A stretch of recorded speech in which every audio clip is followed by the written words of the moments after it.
All right, y'all, I want to show you like a Swiss Army knife for your permaculture orchard. That would be comfrey. We have Russian Bocking 14, which is a it's a comfrey that doesn't it can only be propagated and spread by root cuttings, so it's not going to be invasive or whatever. But I'm planting it. We plant it as a companion plant with our trees. And the new strategy I'm developing is to help it drown out all the other weeds that we don't want. So here's a fig tree. This comfrey tree, this comfrey plant is bigger than the tree here. But we use this for several things. There's lots of medicinal benefits. Our pig Beans, she hurt her leg. Another name for comfrey is bone knit. So I'm gonna culpus off the top. I'm gonna feed her the comfrey. This is a super protein dense food source. It's a great animal fodder. You can dry this and literally turn it into hay to feed your animals. It is incredibly abundant. But what I wanted to show you is the first thing I'm gonna do.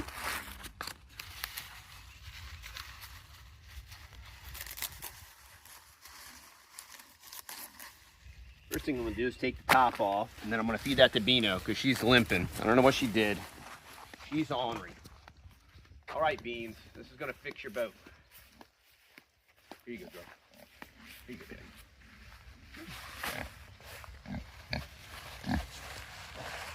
baby. You gonna eat it? Yep. Oh yeah, there you go. Grass-fed pigs, y'all. There you go. Look at her. She's like, oh yeah. And so we will document this for her, but right now she's limping. Yeah, she hurt her back leg. I don't know if she broke it, sprained it. I don't know. So we're feeding her the bone knit. That's another name for comfrey. Look at her. And she obviously loves it. Our chickens love it. All of our animals love it. They sometimes won't eat it at first. Once they realize what it is and they start consuming it, yeah, they'll tear it up like that. So okay, so we took the top off. The other great thing you can do here, and I'll just demonstrate it right here. Where's the big thing? So this is a killer chop and drop, because what happens is when you chop and drop it within 3 days. So if you mulched a tree and like some of this encroaching, this is some type of flower that I don't really want encroaching on the tree. You can drop this like that. Well, within 3 days, this will turn jet black, and it will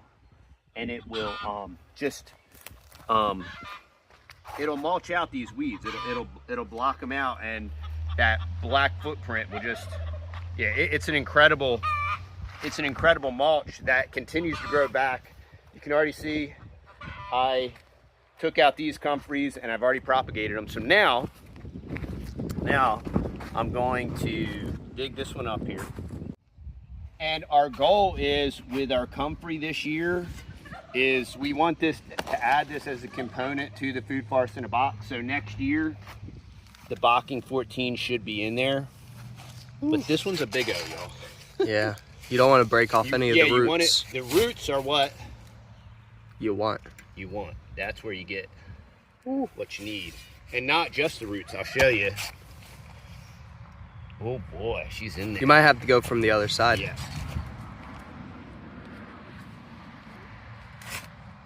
Yep, oh yeah, she's real big, she's bigger. Well, right now there's no fire ants in there, so that's good. Well, not in this particular spot.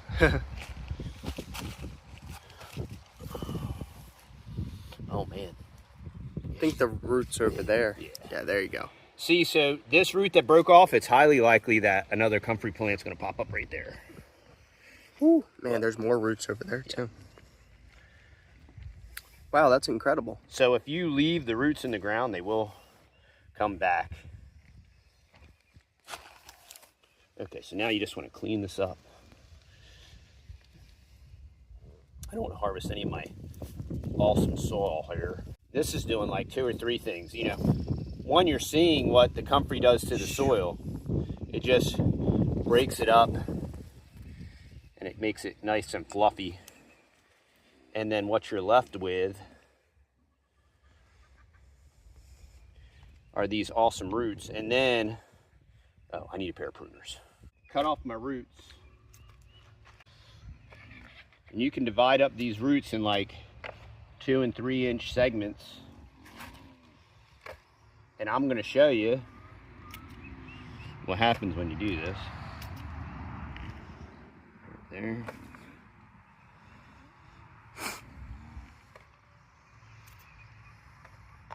And now you got the crown. This is called the crown. You got the crown left. Now, in this crown,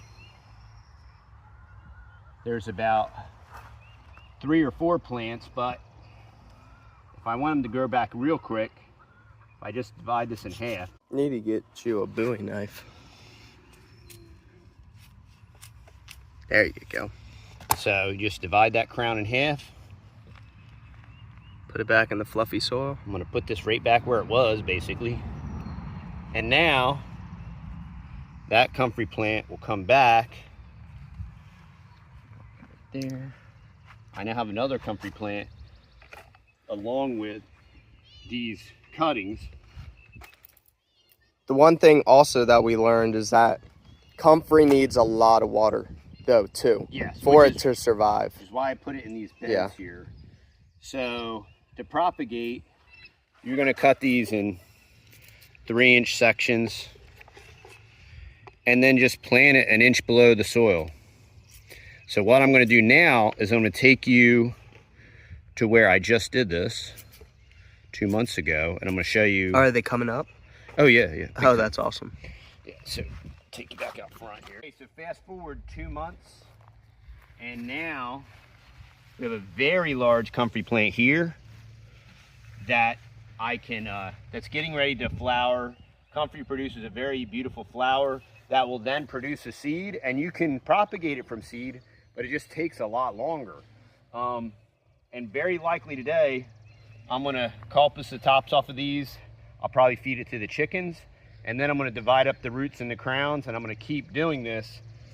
And the idea is, one, it's gonna keep our soil, it's gonna keep the compaction out of the soil. It's going to, it's a bioaccumulator. And then thirdly, it's going to suppress the invasive grasses that we don't want shading out our trees. It's going to suppress that, which is why I'm kind of doing like a ring around the bottom. It just keeps we have dewberries and this bahia, and this is working to suppress that. So I can't say what a great plant this is. You know, this one is edible, and you can make a poultice out of it, you can make a cream out of it, you can ingest it.